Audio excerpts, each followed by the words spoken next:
Pagiku cerah, matahari bersinar, ku gendong tas merahku di pundak. Selamat pagi semua, ku nantikan diri.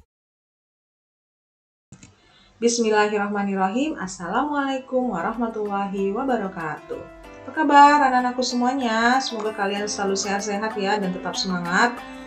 Kembali lagi dengan Misari, PJJ Fikih Ibadah. Sebelum kita memulai materi pembelajaran hari ini, mari sama-sama kita membaca doa sebelum belajar. Berdoa dimulai. Bismillahirrahmanirrahim. Rabbi zidni ilman warzuqni fahman. Amin ya rabbal alamin. Semoga Allah Subhanahu wa taala memberikan keberkahan, pemahaman bagi kita semua. Ya. Baik anak-anakku semuanya, kelas 5 kali ini masih membahas bab yang pertama tentang zakat fitrah, pembahasan atau video pembelajaran yang kedua. Hari ini kita akan membahas tentang hukum zakat fitrah, kewajiban membayar zakat fitrah, waktu mengeluarkan zakat fitrah, dan tata cara melaksanakan zakat fitrah. Kita mulai dengan hukum zakat fitrah. Hukum zakat fitrah adalah fardu ain, artinya masing-masing wajib melaksanakannya, ya, tidak boleh diwakilkan, harus masing-masing melaksanakan. Dalil-dalil tentang hukum zakat fitrah itu ada dari hadis dan ada juga dari Al-Quran. Kita lihat dari hadis yang pertama, bunyinya dari Ibnu Umar radhiyallahu anhu, ia berkata, Rasulullah telah mewajibkan zakat fitrah sebanyak 1 syak kurma atau gandum atas budak dan orang merdeka, laki-laki dan perempuan, anak kecil dan orang dewasa dari kalangan orang Islam.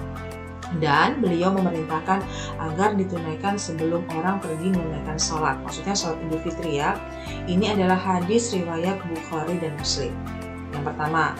Dalil yang kedua dari Quran Surah Al-Baqarah ayat ke-43 yang artinya, dan laksanakanlah sholat, tunaikanlah zakat, dan rukuklah bersama orang-orang yang rukuk.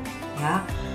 Dalil yang ketiga dari Quran Surah Maryam ayat ke-31, bunyinya artinya, dan dia memerintahkan kepadaku melaksanakan sholat dan menunaikan zakat selama aku hidup. Jadi selama masih hidup wajib mengeluarkan zakat.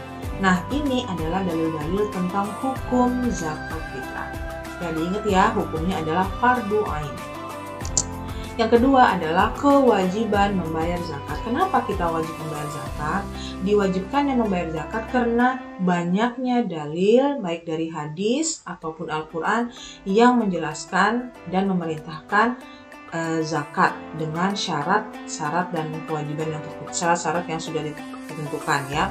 Jadi karena banyaknya dalil maka zakat itu wajib. Nah, dalil tentang kewajiban zakat fitrah ini kita ambil sebagian dari Quran Surah An-Nisa ayat 77 yang artinya, tidaklah engkau memperhatikan orang-orang yang dikatakan kepada mereka, tahanlah tanganmu dari perang, laksanakanlah sholat dan tunaikanlah zakat.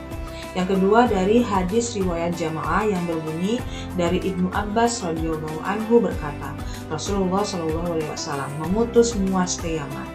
Beliau bersabda, beritahukan kepada penduduk Yaman, sesungguhnya Allah Subhanahu wa taala telah mewajibkan atas mereka membayar zakat yang diambil dari orang-orang kaya dan diberikan kepada fakir miskin di kalangan mereka. Ini adalah dalil tentang kewajiban zakat fitrah. Selanjutnya kita akan melihat waktu mengeluarkan zakat fitrah. Ada 3 waktu untuk mengeluarkan zakat fitrah. Yang pertama waktu yang utama, kedua waktu wajib, yang ketiga waktu yang diperbolehkan. Waktu yang utama adalah ditunaikan pada pagi hari raya sesudah sholat subuh sampai dengan sebelum sholat Idul Fitri. Ya, ingat-ingat pagi hari raya sesudah sholat subuh tapi sebelum sholat Idul Fitri. Hadisnya dari Ibnu Umar bahwa Rasulullah SAW memerintahkan kami untuk membayar zakat fitrah sebelum berangkatnya orang-orang melaksanakan sholat Idul Fitri. Hadis riwayat Bukhari dan Muslim. Nah, yang kedua adalah waktu wajib, yaitu pada saat terbenamnya matahari pada akhir bulan Ramadan atau awal masuknya 1 Syawal. Begitu malam takbiran itu adalah waktu wajib. Jadi makanya kebanyakan orang-orang membayar zakat, ramai di masjid membayar zakat pas malam takbiran. Ya. Ketiga, waktu yang diperbolehkan, yaitu sehari atau 2-3 hari sebelum hari raya, ya. Kemudian jika zakat itu dikeluarkannya setelah sholat Idul Fitri nih, selesai sholat Idul Fitri baru bayar zakat, maka hukumnya makruh dan tidak dihitung zakat, hitungannya jadi sedekah, ya, hanya sedekah saja, tidak masuk zakat, ya. Kemudian jika dikeluarkannya setelah matahari terbenam di 1 Syawal, ya, maghrib nih, 1 Syawal maghrib, matahari terbenam, itu hukumnya haram, ya. Jadi hati-hati, lihat-lihat waktunya, jangan sampai kelewatan, karena percuma sudah puasa 30 hari, 29 hari tidak mengeluarkan zakat, ya, sayang banget, ibadahnya tidak sempurna. Baik, kita masuk ke tata cara melaksanakan zakat fitrah. Nah, tata cara melaksanakan zakat fitrah ini di video ini juga tidak selesai, maksudnya akan ada sambungannya di video yang selanjutnya. Yang pertama kita akan membahas syarat zakat fitrah. Syaratnya yang pertama adalah syarat wajib. Yang pertama, Islam, menemukan terbenamnya matahari di bulan Ramadan. Apa maksudnya? Muslim yang masih hidup pada bulan Ramadan sampai bertemu 1 Syawal wajib mengeluarkan zakat. Ya, jadi ketika dia masih hidup, bulan Ramadan masih hidup sampai bertemu 1 Syawal wajib keluar zakat. Terus dia meninggal nih, qadarullah dia meninggal setelah sholat Idul Fitri, ya udah, berarti sudah tertunaikan zakatnya, sudah selesai zakatnya. Itu maksudnya ya. Yang kedua, muslim yang wafat ketika matahari terbenam di bulan Ramadan, ya. Jadi muslim yang wafat tapi masih dalam bulan Ramadan, matahari terbenam di bulan Ramadan, maka dia wajib mengeluarkan zakat. Lalu bayi yang lahir sebelum matahari terbenam di bulan Ramadan, misalnya maghrib nih, bulan Ramadan menuju 1 Syawal, bayi itu lahir di zuhur atau asar, maka sudah wajib mengeluarkan zakat. Yang mengeluarkan zakatnya adalah orang tuanya, bukan bayinya, ya. Jadi orang tua tersebut wajib membayarkan zakat karena dia lahir sebelum matahari terbenam di bulan Ramadan. Yang ketiga, syarat wajibnya adalah mempunyai kelebihan, ya, kelebihan. Kalau pas-pasan ya jangan. Kelebihan makanan pokok untuk diri dan keluarganya yang menjadi tanggungannya pada malam Idul Fitri dan siang harinya, ya. Jadi kalau dia cuma sampai malam doang nih, ya berarti dia punya beras cuma sampai malam nih, berarti dia nggak wajib zakat, malah dia harus diberikan zakat karena tidak mempunyai kelebihan makanan pokok. Nah, itu adalah syarat wajib zakat fitrah.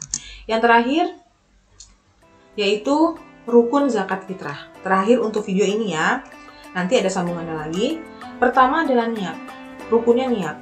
Tidak niat berarti tidak sah, ya. Niatnya ikhlas karena Allah untuk diri sendiri atau tanggungannya. Kemudian ada yang menunaikan zakatnya, ada muzakinya yang membayar zakat. Lalu yang ketiga ada yang menerima, ada mustahiknya, dan ada barang atau makanan pokoknya. Nah, ini adalah syarat rukun zakat fitrah. Nah, nanti niat membayar zakat akan ada di video yang berikutnya, zakat fitrah bagian ketiga. Nah, anak-anakku semuanya, kita sampai di penghujung video. Terima kasih yang sudah tertip PJJ. Seperti biasa ada Google Form, penugasan, pengambilan nilai dan absensi dari Google Form. Jangan lupa dibaca juga bukunya. Misal ditutup dengan hamdalah, alhamdulillahirobbilalamin, billahi taufiq wal hidayah. Wassalamualaikum warahmatullahi wabarakatuh. Sampai ketemu lagi, bye bye.